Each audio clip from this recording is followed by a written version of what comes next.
Now, it is my absolute pleasure to bring up our next speaker. She is truly an icon in the real estate industry. She's an ARIC presenter. It's coming up soon, isn't it? And an MC. A successful business owner, and particularly of Real Plus. I nearly said realestate.com. We'll get there. She's a respected coach and mentor. And if you haven't already worked it out, she's a real pocket rocket with tons of energy and a spirit to match. She's my friend and soon to be yours, Fiona Blayney. Thank you. Come up, sweetheart. Thank you. I've had the good fortune of spending a bit more time with Arthur recently, and I've decided that if Arthur and I were at a bar together with a bottle of wine in between us, it would make for a very, very fun and interesting evening. So thank you for that awesome introduction. This is me. And I think over the last couple of days, something that I heard, and forgive me, I can't remember who the speaker was, but it really struck me, and they said, Sarah it was. Is Sarah here today? No. So Sarah said yesterday, if you meet her in the street, in a house, and I think as yourself as well, is you meet me anywhere, this is what you get. If you meet me at the school gate, if you meet me in my office, if you meet me on a stage, it's still me. And I think authentically today I have to share with you that Manos asked me to talk about PM benchmarking. Oh, you are onto it, Nick. Thank you. Manos asked me to talk about PM benchmarking. And I went down this crazy rabbit hole of all the different benchmarking reports, right? So this is now just entered my 22nd year of coaching, training and consulting to real estate businesses like yours across Australia, New Zealand, the UK and the US. So I've kind of got my own inner benchmark, if you like, around what happens inside your businesses because I go through the back door of an office. I know more about business owners than I ever care to know. I know more about them than their wives, and in fact, I probably have the access codes to the bank accounts that their wives don't know that they have. But the reality is with all of that benchmarking, with the Macquarie Bank benchmarks, with the data that comes out of realestate.com.au, with all the various software providers, etc., the reality is that you must know, if you're looking at benchmarking, you must know what are you benchmarking against, okay? Because I can tell you now, at the ripe young age of 47, when I go to the gym, and I'm standing there and I'm in the gym and I'm as you can see, elite athlete, right? I know. But I'm in the gym. If I start benchmarking, I was just joined this new gym, BFT it's called, and I'm having a great time there. But some of the young trainers, they start coming over and they're chatting with me, right? And they're going, come on, you can do it. Pedal 100 more reps, whatever they're saying to me. I'm like, whoosh, I'm closing my eyes, I'm not listening. And I not because I don't want to do more, but because I'm not benchmarking my fitness position against the 21-year-old who's telling me how they would benchmark their fitness position. Does everyone understand what I mean here? Can I do more? For sure. Could I lift more? Absolutely. But on the basis that I'm managing my 3 kids, 20 staff, travelling X number of days per year, I'm sleeping at all weird and wonderful hours, and I'm probably not at the peak physical fitness that I was if you'd met me about 15 years ago. The last time I lifted because the trainer told me to lift, and I got myself and I benchmarked myself against that person at 5 a.m. in the morning. My gym is about 5 minutes from my house. I roll out of bed at 4:50, throw my clothes on that's sitting next to my bed to make sure that I actually put them on rather than not bothering to go. I lifted, because now I'm trying to show off, so I'm lifting big, I'm lifting heavy, I'm lifting more. I look at the guy next to me, and by the way, he's probably more the rig than the rig. And so he looks at me, and I went, and what did I do? Did my back, right? Now that's been a great excuse ever since, and I'm going to hold it. No. But I did. Why? Because I wasn't doing me. When we're benchmarking, and this is really important, and we've had a brilliant session, right? Like what Jono has accomplished is incredible. But what we've got to do first, before you decide where you're going to go, what you want to do, and how well you're doing, is you've got to benchmark against the right markers. Is everybody with me there? right? So you think Manos loves data? Like, I'm fanatical about data. And so what I want to do is I want to benchmark the room, because I'm going to tailor my presentation to give you the right data, the right benchmarks, the right info, ideas, suggestions, insight, rapid fire for this room. So grab your phones out for me, and I'm going to get you to use that QR code for a sec.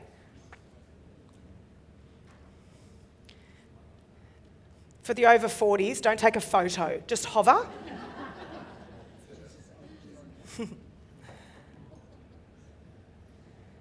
All right, now once you're in there, I'm going to ask 2 questions. Now if I was benchmarking your business, we'd be looking at hundreds of questions, but this will just give me a quick insight.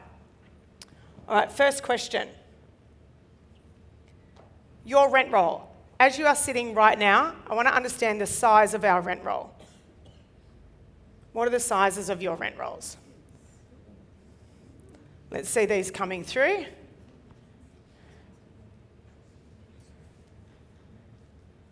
Nick, would you mind scrolling down a little bit on that screen for me? I just want to see if we've got anybody that's come in over the 1,000. I don't think so.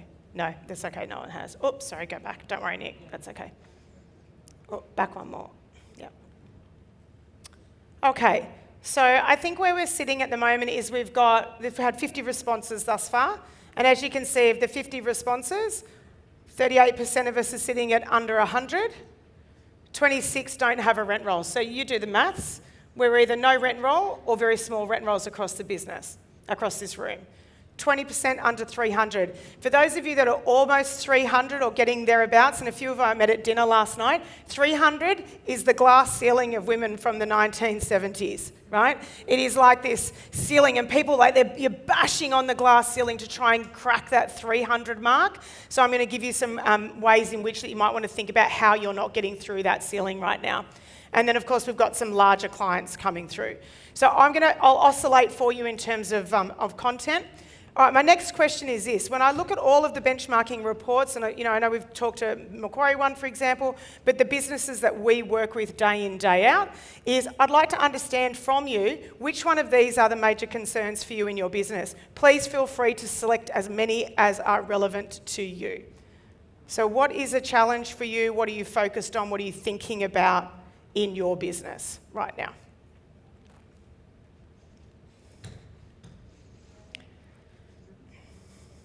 As I said, as many as you like.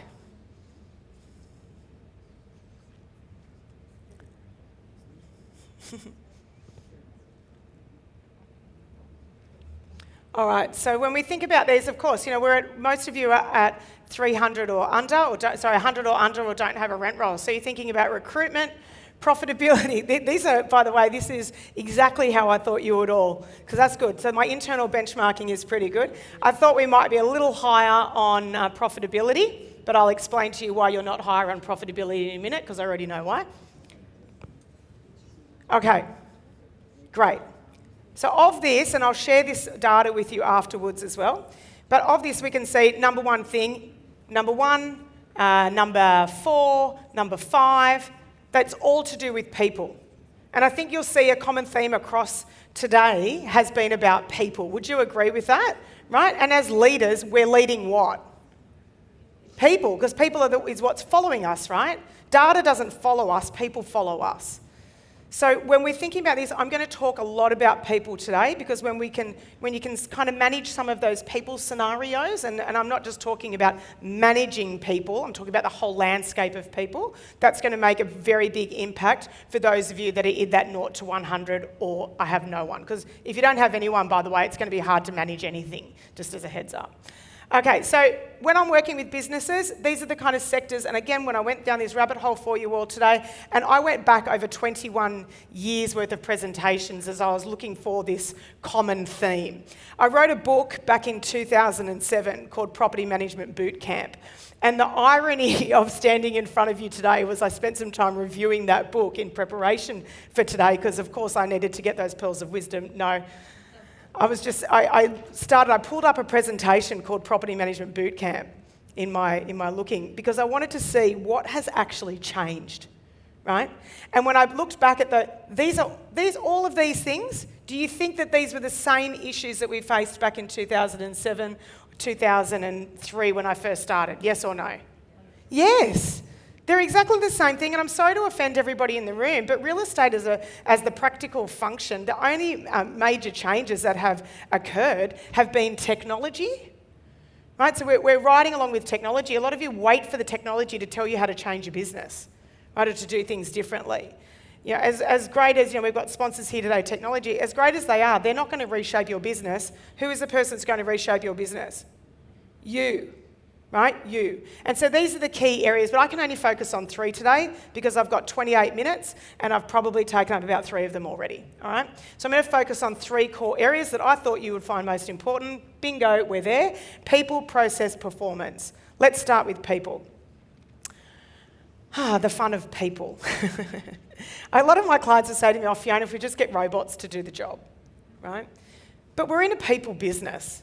1.3 properties is the number of properties across the country that the average residential investor actually owns, right? So quintessentially, they are our, what we'd colloquially call our mum and dad investor, right? Our mum and dad investors choosing financial freedom by which to be able to achieve their finances, they use property. So when they're handing over a property to you as an investment, they're handing it over to your people and they're saying, "Please help me with financial freedom into my old age." I think that's a pretty significant moment. Would you agree? Right? So our people in general are very important. They're important inside our business. They're important out. There's loads of areas, but I want to talk to you first about the data because Manos and I love data, and he said make sure you give them some data. So data is what you're going to get.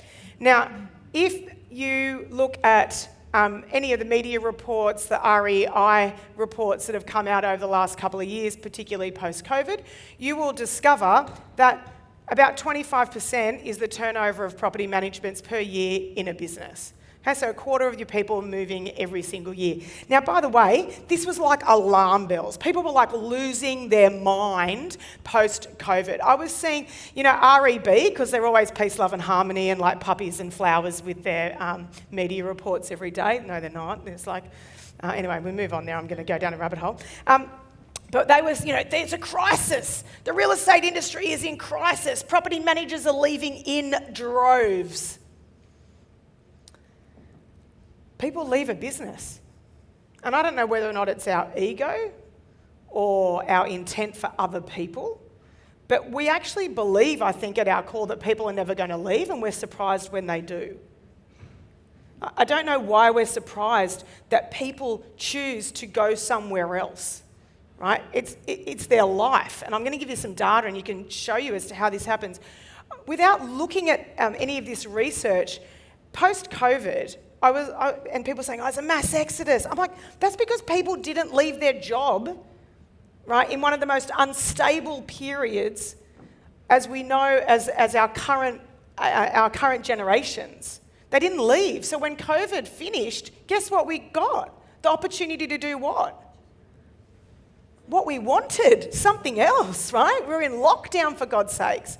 But 25%, that's about right. About a quarter, a third of people started leaving. Now, if you go to all industries, you'll see here that in all industries, real estate, rental and real estate services, now, forgive the numbers, it's an enormous bracket that they put into that. That's, of course, not the property management space in general. But you're saying, there's about 7.4% have changed in the last year, and then it comes into the thousands. So that's looking at all businesses that run across those sectors, right? But if you look to the left there, the Australian turnover, you'll see that we're pretty average, right? This market, this sector is quite average in terms of the turnover of staff. Okay, but again, we're totally focused on retention. And I'm wondering if this drive for retention actually stops us from looking at attraction. It stops us from looking at onboarding. It stops us from actually looking at how do we manage for everyone else in the team when that 1 in 4 leaves. So what's your strategy actually not just for recruitment but for transition, for onboarding, for supporting? Because here's the reality, guys. Have a look at the age bracket of the people that are in your business in property management, because Gen Z is going to have 16 to 17 jobs across 5 to 7 industry sectors in their lifetime. Booyah. How cool would it be to be a Gen Z? All those things you've ever wanted to do, they're doing it. And you know why they're doing it?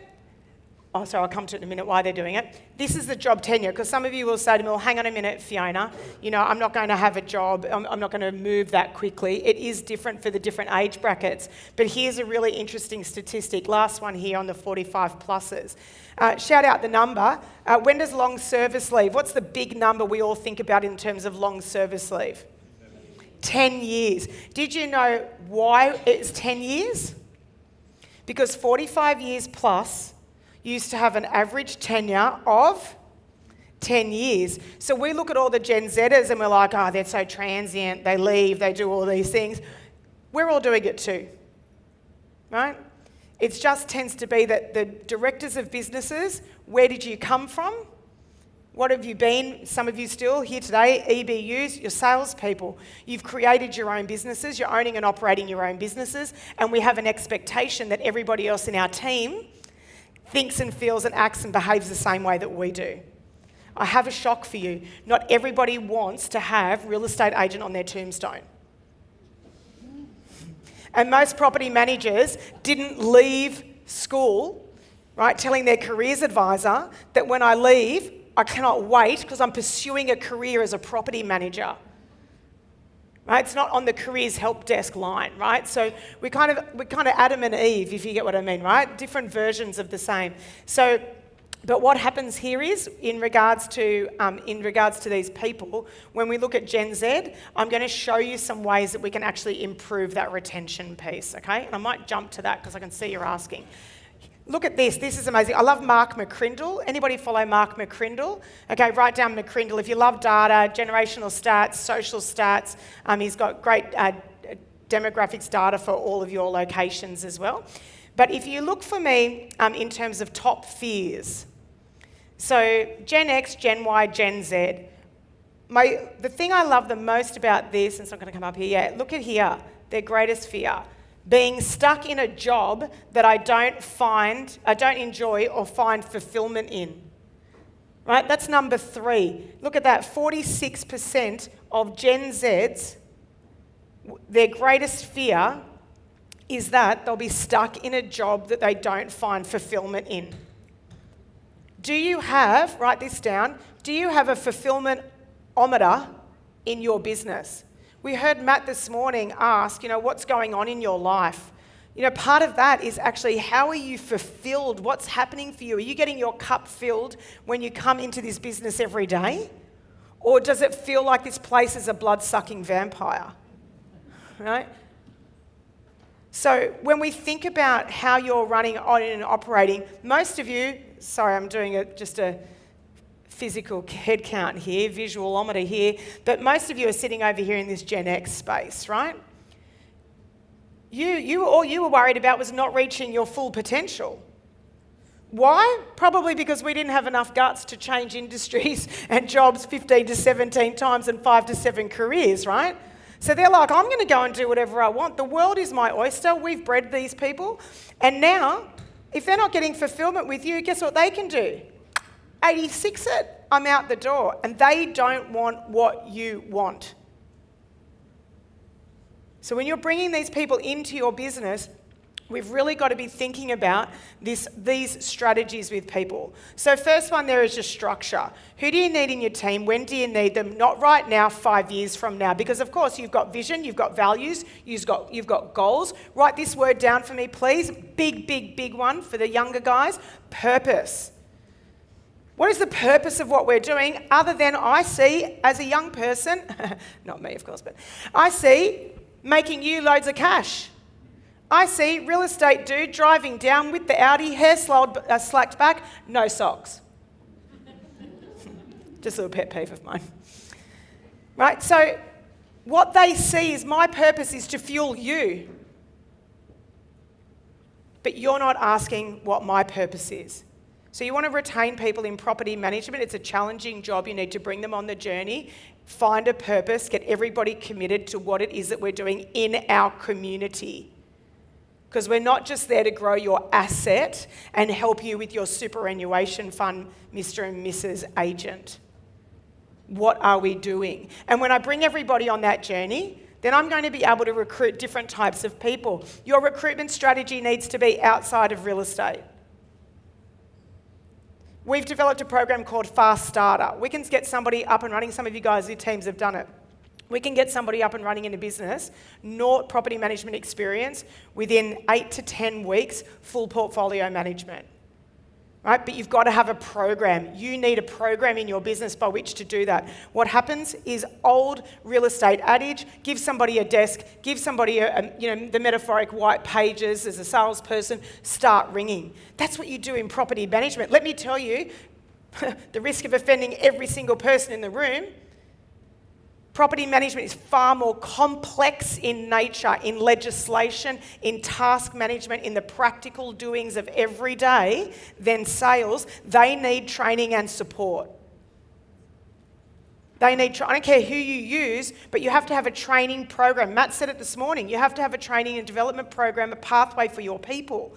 If you don't have that, the culture of these younger generations, they're not coming through with you. Okay, because they don't see that you are invested in them.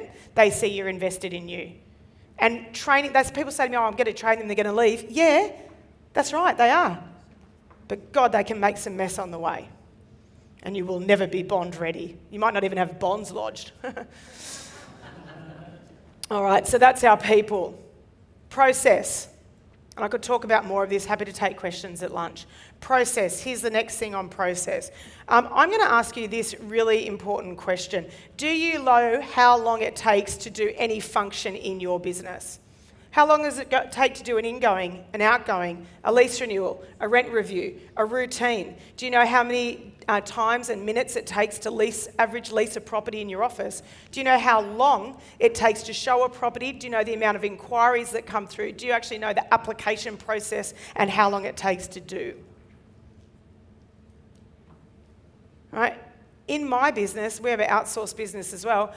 I know how long it takes to do absolutely every single function that team does. I run spreadsheets on it, I run metrics on it, I know the exact cost of delivery. If you were a barista, you own a coffee shop, you would know exactly how much it costs your business to make a cup of coffee. Because it's not just about buying the beans. It's not just about the barista, it's all of the costs. So when we talk about these challenges in terms of profitability, which you all mentioned here, right, with increasing expenditure, costs, increasing remunerations, dragging profits, mainly it's because you actually don't know your numbers in the financial components of your business and you don't know how long it takes to do anything. I know right now there are property managers out there in the world that are taking 4 hours to do an ingoing. And they could be sitting right in your office and I promise you, you'll have no idea until I show you. It costs at least $1 a minute for a human in your office, right? You do the maths, it's $240 just to do the ingoing. The leasing process is going to cost at least double that. So now your letting fee, congratulations, you've just become a non-for-profit without the tax minimisation option. I don't know about you, I don't do anything for free. So I want you to think about the functions. If your property managers are the ones that are making your processes and your systems, they're being heavily driven by the input of your customers. Things are not necessary. Property managers are also yes people. They have no idea how to say no because the customer service market that they come from is you say yes to the customer. We don't say yes to the customer. The customer is not always right. I tell my tax accountant a whole heap of things and he has to tell me all the time that I'm not right. No, Fiona, you cannot claim those shoes. Right? So what I'm asking you is to look, to sift through. I'm going to give you a very basic outline, right? At the most basic level, get a packet of Post-it notes. Everybody remember that? Yeah? The over 40s know exactly what I'm talking about. Under 40s, Google it. Okay, so post-it notes, you literally take a process, put it up on the wall, take leasing, put it up on the wall with your property managers, and then guess what? Look at it. Is it necessary? Is it efficient? Does it make us money? Does it add value? Does the client really need it? You guys can sell ice to Eskimos. You sell $5,000 marketing packages, 30% of which is, just stop the record. 30% of which is to get your name out there, right? You can get that stuff out. It's not necessary, it's not efficient, it's costing time, money, and it's wastage. And the property managers sometimes do things, guess why? Because it's the way they've always done it. I find checklists from 19 Dippity Doo that Mary created and everybody's still using Form 007. And why? Because Mary loves that bloody form.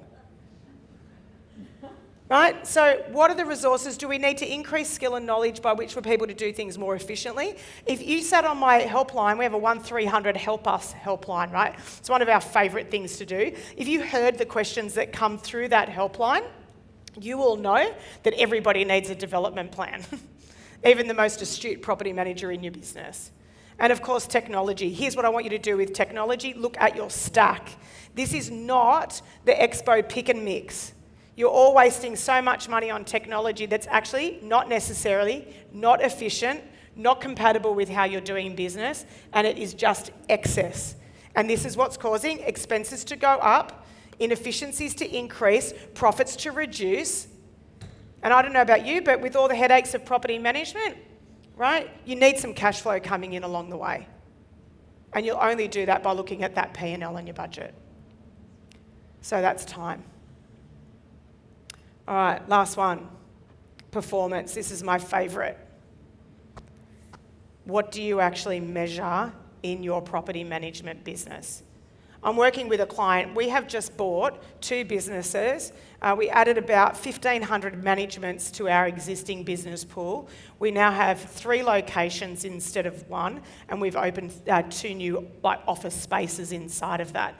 They don't have a budget. It makes me vomit in my mouth every time I talk to them, right? And I literally had the accountant working on it. I said, for God's sake, don't pay me. I don't care, but I cannot talk to you anymore unless I have a budget in my hand. If you're not great with numbers, budgets and things can be scary, right? Because you think, you look at it and it's like, I don't even know how to do that. Get somebody to help you with it.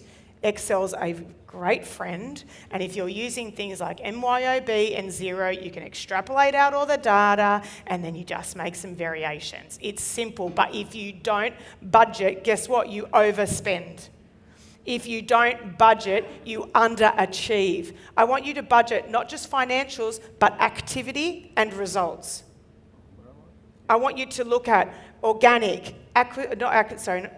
loss and attrition. You got to know your attrition rate. How many are you losing? Why are you losing them? Where are they going? Really micro the data, because when we micro the data, that's where we get the big results.